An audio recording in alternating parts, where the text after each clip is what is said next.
Alright paddle fans, we need to talk, because whilst most people think paddle doesn't properly start until Premier Padel kicks off, paddle is already back. New rackets are dropping, players are teasing new partners, and at the end of this video, I'll tell you when and where you can watch professional paddle this month, with Lebrón, Chingotto, Sanz and Augsburger, all before the official Premier Padel season even begins. So let's get straight into it.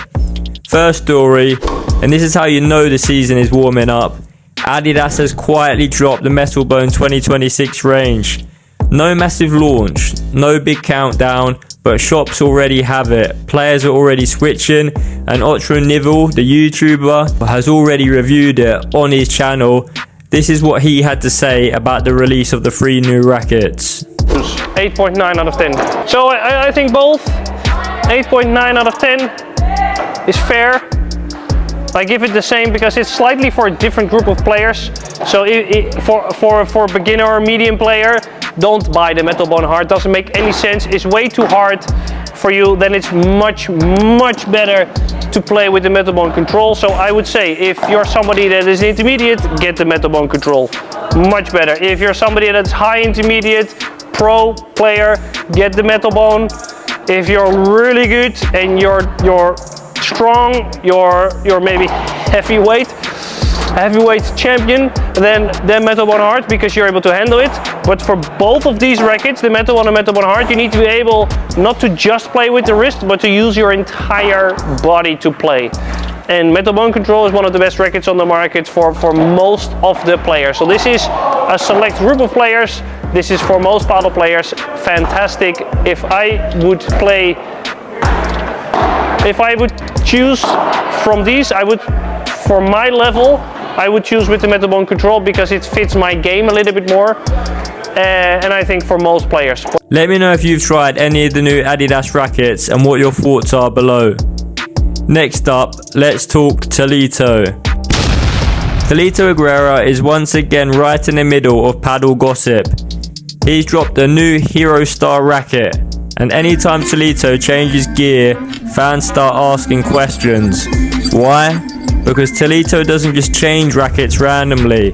He changes when something else is changing. And right now, the biggest question is, who is Tolito playing with next season? We've heard rumours, we've heard fan theories, but nothing is locked in yet. Who do you think he's going to be playing with in the 2026 season? Because most partners are already paired up. Will he go with a wild card? Will he still play in Premier Padel? Let me know your thoughts below.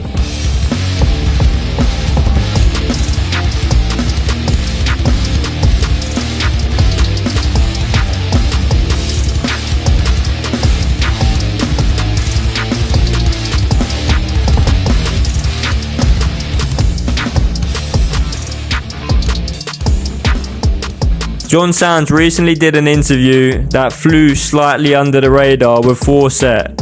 In his video, he spoke about his relationship with Navarro. He believes he will become the best in the world one day, and the reasons Happy and Cuello are on another level right now. This is what he had to say. Yo soy un enfermo de trabajo, yo sé que la parte mental la tengo que trabajar, la tengo que mejorar. Y al final yo me veo mejor. Sí que es cierto que la parte mental es un proceso lento, no es un proceso rápido.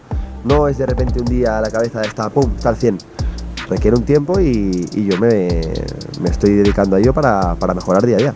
¿A qué te refieres con la parte mental? ¿Qué tiene que mejorar Jon Sanz de la parte mental? Pues sobre todo los picos, el ser más estable, no ser tan inestable en algunos momentos, ser más regular. Y también bajar un poco los errores no forzados, que el error no me frustre tanto, no me duela tanto. Claro, es que viendo las estadísticas, eres uno de los jugadores top, por supuesto, que más errores no forzados comete, obviamente también porque tienes muchos winners. Si fueses más amarrategui, seguramente los errores bajarían y los winners también.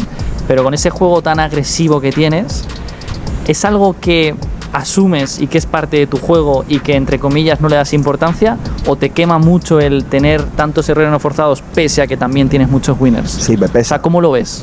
Me pesa, porque sé que al final hay pelotas y juegos donde regalo 1 o 2 pelotas y eso te cuesta muy caro. Luego al final es por lo que te digo, la regularidad, los errores no forzados en este deporte lo son casi todo.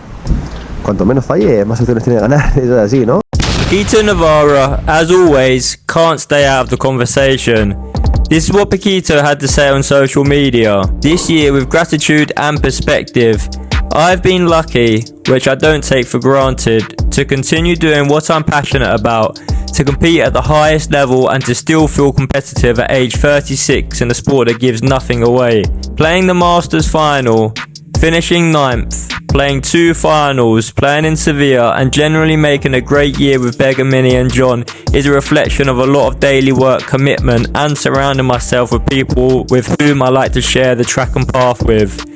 I greatly value my teammates, but also my rivals. They are a fundamental part of the requirement that pushes me to continue growing and not conform.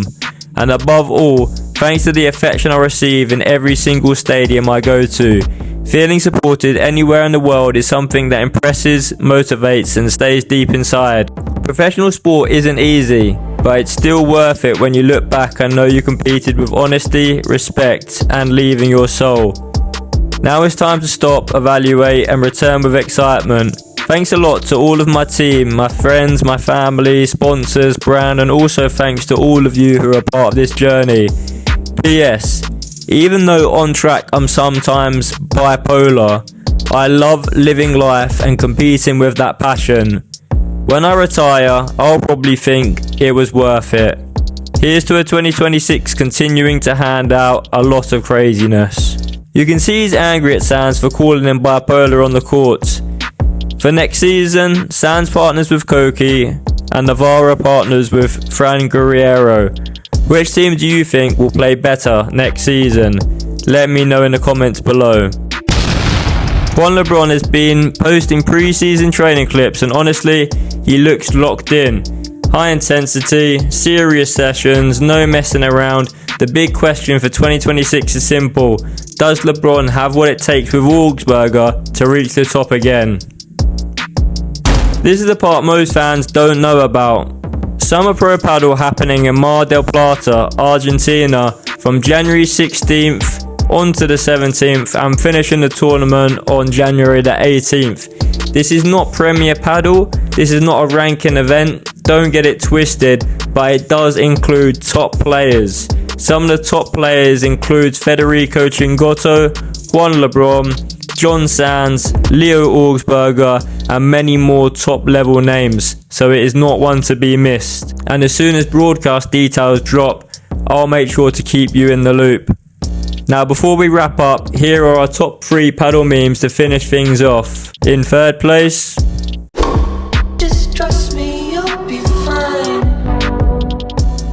And when I'm back in Chicago, I feel it. And now that our number 2 meme.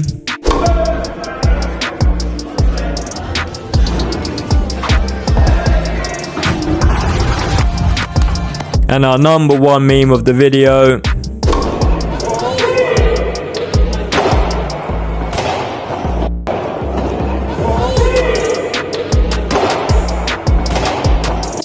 If you see a paddle meme that made you laugh, send it to me on Instagram at PaddleTalkTV. I'll feature the best ones at the end of future episodes.